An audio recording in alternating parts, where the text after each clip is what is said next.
Hi, everybody. Welcome to the Jimmy Dore Show. I'm here with the miserable liberal and Ron Placone. I'm miserable. Hello. So I'm going to explain what ranked choice voting is today. And why am I going to do that? Because in the other segment you saw, I talked about Alyssa Milano saying this. There was about 1,200 people who showed up to vote in a congressional race in Ohio, and she's convinced that they're Russians. There's another guy, Billy Eichner, who hosts Billy on the Street. He says, "Dear Green Party, can you please wait to make your symbolic votes at a time when our government isn't being overrun by white supremacists? Come at me, I don't care." So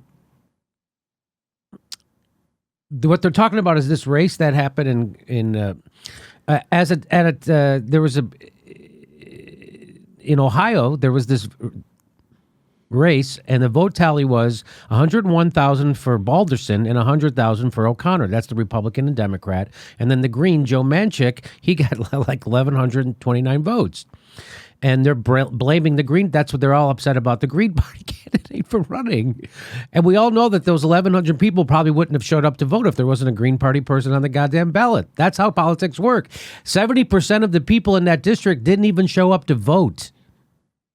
But it's probably the Green Party's fault. Still. And even if they had all the Green Party's votes, they would have still come up 435 votes short. So I'm going to explain to you what ranked choice voting is right now. Here's a 1 minute, 60-second video that kind of explains it, and then we'll talk even more about it. Here we go. Pick your favorite color. The ranked choice voting way. Instead of voting for just one color, you get to rank your top 3.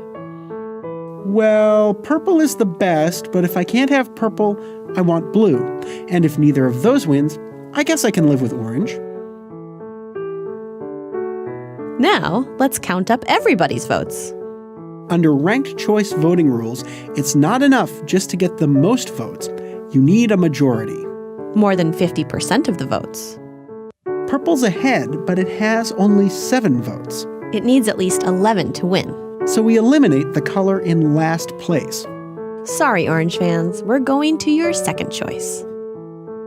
2 more for green. 1 for purple. But no color has 11 votes yet. Still no majority. Bye-bye, blue. 1 more for purple. 4 for green. And we have a winner. The ranked choice voting way.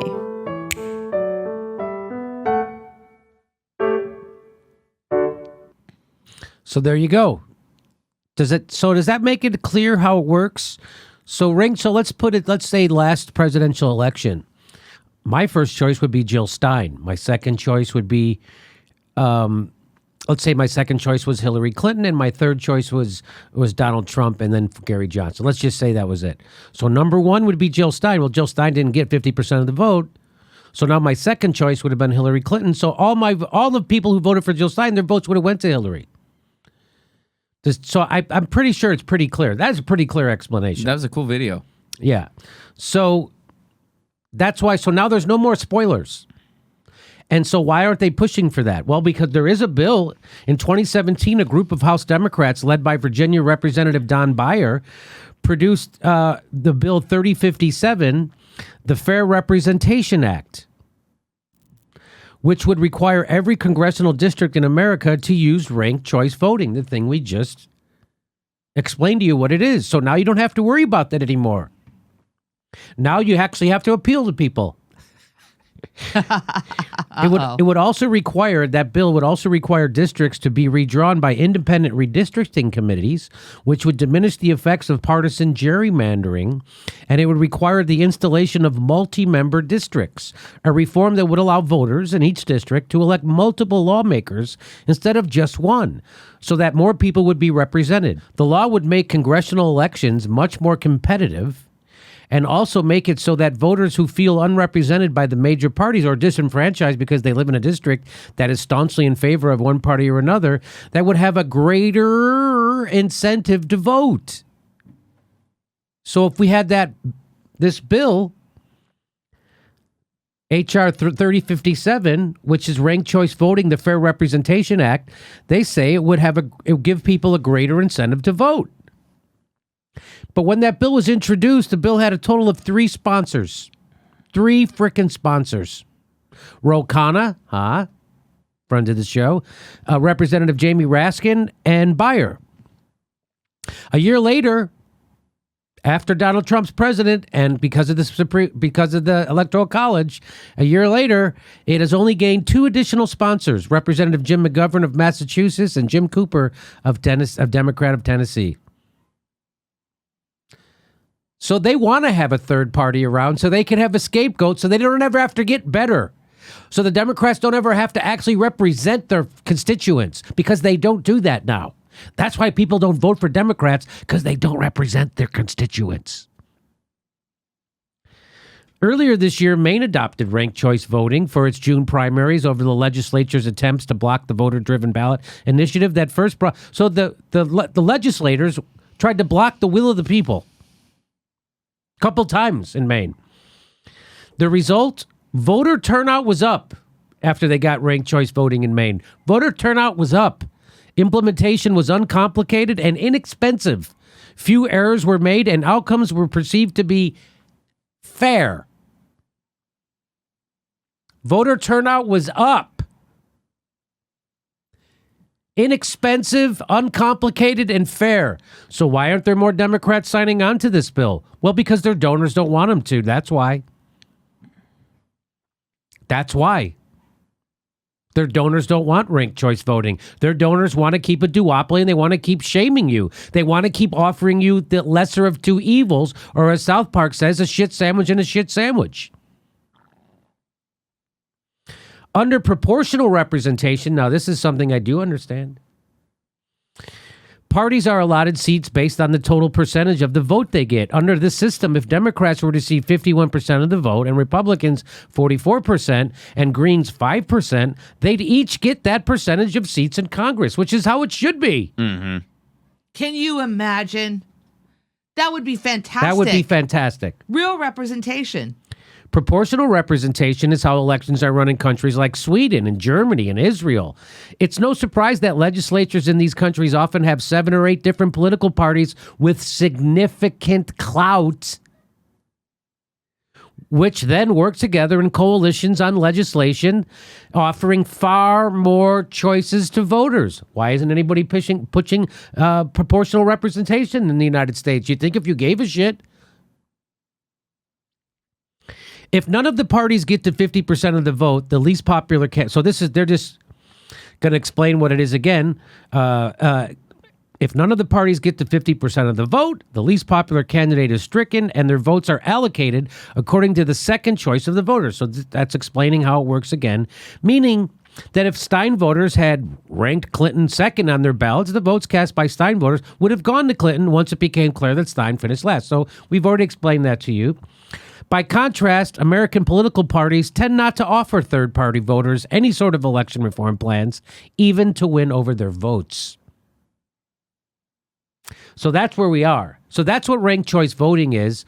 That's also what proportional voting is. And that's, I love that bill that gets rid of the gerrymandering. I still need someone to talk me through multi-member districts. But everything else I'm on board with. But guess who's not on board with it? The goddamn Democrats. The people you keep wagging your fingers at that I have to keep voting for. Even though doing this every 4 years has gotten the country shittier and shittier and shittier. Barack Obama being the shittiest of Democrats that we've had in a long time. Barack Obama made the banks bigger. Barack Obama took us from 2 wars to 7. Barack Obama opened up the Arctic to drilling twice. Barack Obama put fracking pipes under the goddamn country.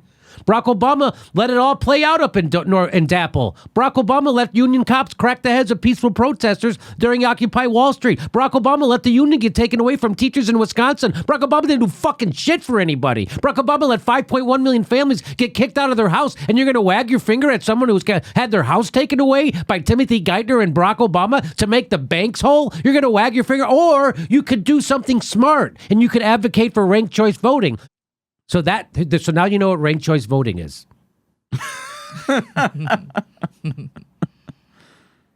Anything else?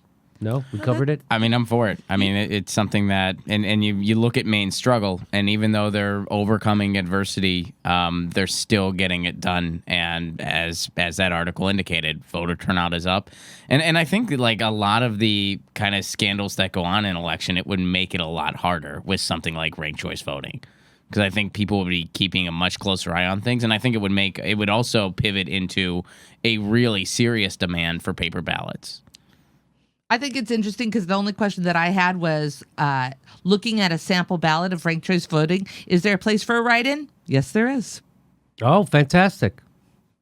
Okay, so now you can send this to our friend Alyssa, and you can send it to anybody else who voter shames. You can send it to Andy Richter or our good friend, who's the female comic? Kathy Griffin. Deborah Messing. Messing. She'll enjoy it, I'm sure. So it's one thing to be wrong. Like Alyssa Milano's just wrong, and Kathy Griffin, they're just wrong. They're not that informed. They're very rich. They don't actually know black people in Milwaukee who voted for Barack Obama twice and wouldn't come out and vote for Hillary Clinton. They don't actually talk to those people. But now you can send this to them so they can get informed, so they can know better. Of course, you know they won't. So it's okay that they don't know better, and it's okay that they're misinformed. What's not okay is when they're such motherfuckers to people like Susan Sarandon and Green Party people. That's really shitty of them, and it shows a lack of character. Thanks for watching. Please make sure you're subscribed. Even if you think you are, you're probably not. It only takes a second to check, and then you have to ring that bell so they send you a notification when we drop a new video. Otherwise, they won't tell you when we drop new videos. And if you like our show, please help support it. Become a patron. We give you hours of bonus material every week, and we give a live stream. We do a live stream every Saturday at 2 p.m. Pacific time when you could ask us questions, and we answer them back.